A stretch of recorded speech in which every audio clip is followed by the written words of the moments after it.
નિવૃત્ત થયેલ પોલીસ કર્મચારીઓનો સન્માન સમારંભ યોજાયો। ગુજરાત સરકારના ગૃહ વિભાગ દ્વારા સુરક્ષા સેતુ કાર્યક્રમ યોજના અમલમાં મૂકવામાં આવેલ છે। આ યોજના હેઠળ પોલીસ વિભાગ અને જાહેર જનતા એકબીજાના સંપર્કમાં આવીને લોકોપયોગી કાર્યો કરી લોકોની સલામતી અને સુખાકારી માટે સાથે મળીને કામ કરે તે હેતુથી આ યોજના અમલમાં મૂકવામાં આવેલ છે।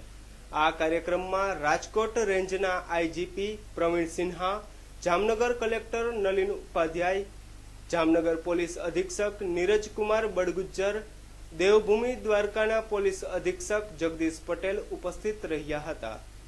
નિવૃત્ત થયેલા પોલીસ અધિકારીઓ અને પોલીસ કર્મચારીઓ માટે એક ટ્રસ્ટની રચના કરવામાં આવેલ છે।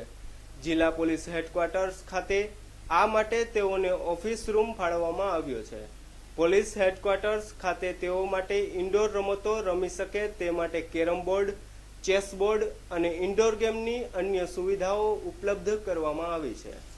આ ટ્રસ્ટ નિવૃત્ત થયેલા પોલીસ કર્મચારીઓને ઉપયોગી હોય તેવી વિવિધ પ્રવૃત્તિઓ કરશે, જેમ કે તેઓ જો રોજગાર કરવા માંગતા હોય તો રોજગારી ઉપલબ્ધ કરાવવી, અભ્યાસ કરતા હોય તેવા તેઓના સંતાનોને માર્ગદર્શન આપવું, તેઓના સંતાનોને રોજગારી ઉપલબ્ધ કરાવવા મદદરૂપ થવું વગેરે રહેશે।